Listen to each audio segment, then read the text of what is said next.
look at your retainer clearance up in here and make sure you're not hitting anything. We just rammed. Oh, good. Got clearance.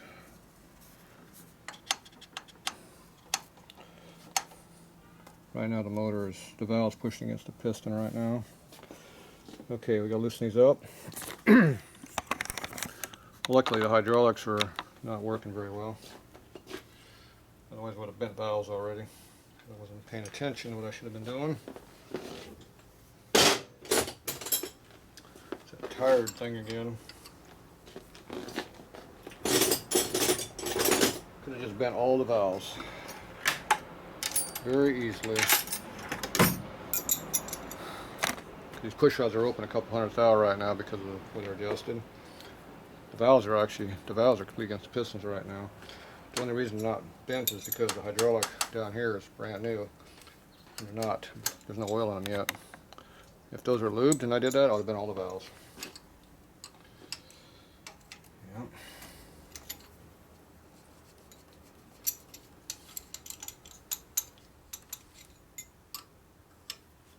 That would have been a problem.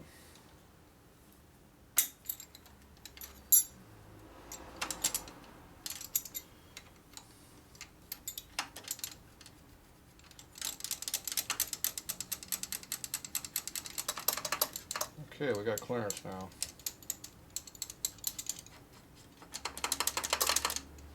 That one's on overlap.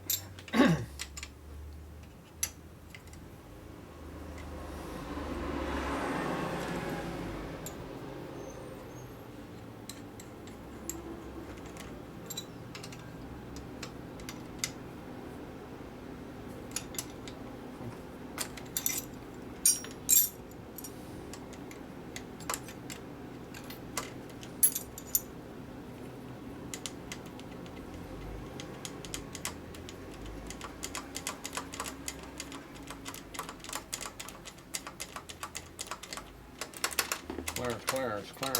We got clearance in all of them. Okay, we got to find top dead center right now and adjust the valves. So, we should be on compression stroke here. See how these are opening? So those are on compression stroke. These are on overlap stroke. This is compression. So I put my Phillips screw, find out where top dead center is by piston. Clearance. So you stick that up in there like that.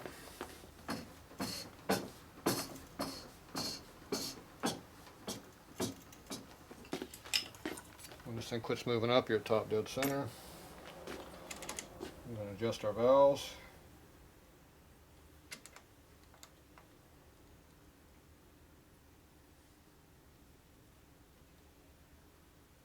Well, these are hydraulics that are compressible, but hopefully they're not very compressible. We're at zero clearance.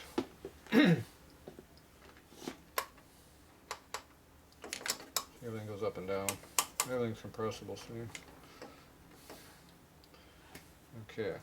Now we're going to rotate the motor through slowly. Damn. Make sure everything doesn't hit as we do it. We bring this around to overlap stroke.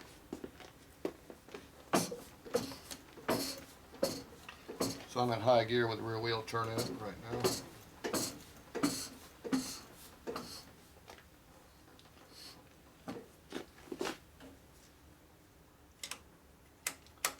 We got a lot of clearance at max open.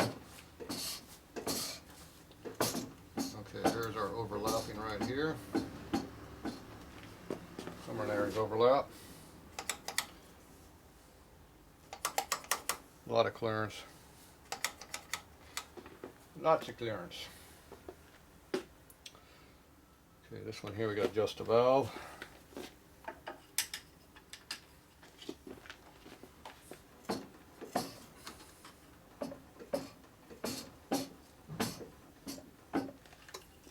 Top center.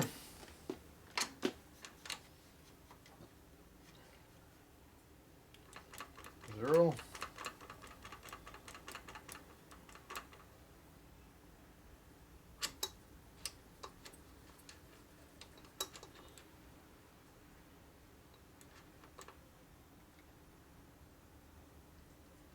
spring is so soft it's hard to feel 0.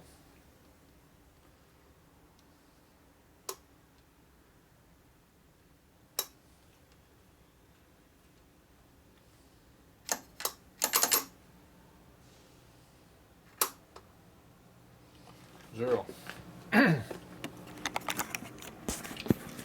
See, 0 means there's no clearance in the push rod. You see how light that spring is. See, this one here is heavier. It takes more to move it. This one's really light. Barely move it. So, without counting valve left, see how much clearance we got? Let's wait, check on the overlap stroke. Okay, so this one here we have lots of clearance. Lots of clearance.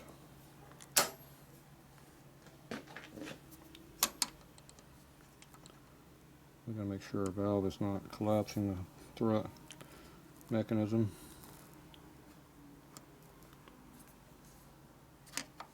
Still got a lot of clearance. Tons and tons of clearance.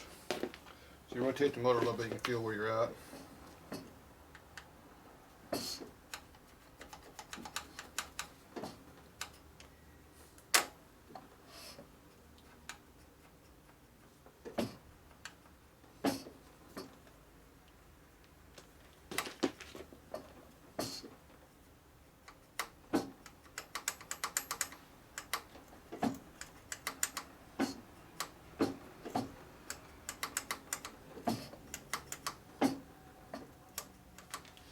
Okay, that's our closest point to the piston. We're not even close to the piston. That's how much clearance we got, see? We got a ton of clearance in there. That's clearance. Get that push rod out over here. Okay.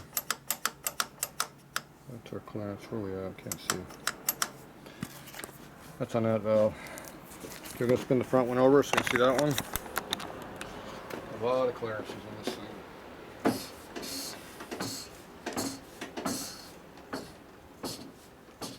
So that's maximum lift right there. We have that much more extra clearance in the valve train. A lot. Our overlap. Got a lot in there. So I got to find the closest spot by just rotating it.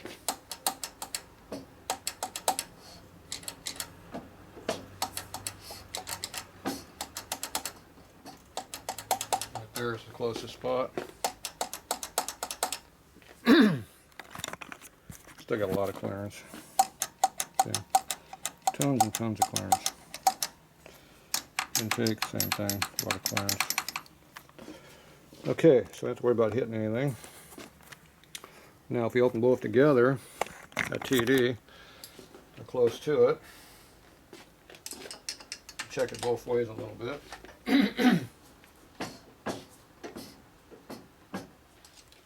Okay, that's top dead center. So this is our valve clearance to each other.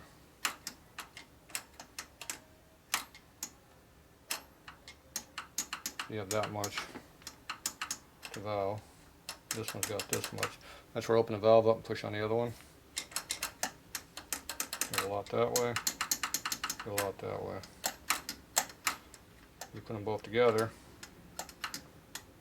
And a sweet spot. So we got a lot of clearance on TD also. So the risk of hitting anything is minimal. And that's with our running gasket thickness we're going to run. So, alright, so we got tons of clearance. I'm alright with that. What we don't have any clearance for is putting this motor together into the spring up here. And that's going to have to be dealt with. This is the one I had to beat out. So, let's go ahead and mock this thing up. This is not the correct one. Thought I had these things separated, but guess not. Okay, that goes there. What's it going to take to get this cover to go in that hole?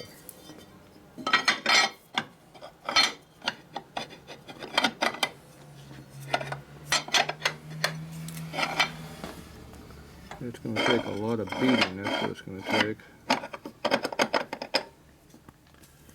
Okay, so we need a beat from here to here. To this repair area, at least, if not further. So from here to here, I got to beat the tar out of that frame to make room for that cover. See how we got clearance here? We don't have it here. We don't even have all the gaskets in here yet. The rubbers, they stick up a little bit. The other thing I can do is, see that bolt head right there? See how much it's hitting on that thing by? 1/16 of an inch at least. It's how much it's hitting on that damn thing. So I come in here and shorten that head of that bolt down a little bit. We're going to take that washer out. Probably going to take the washer out and shave the bolt a little bit. But definitely taking that washer out will do wonders for this job.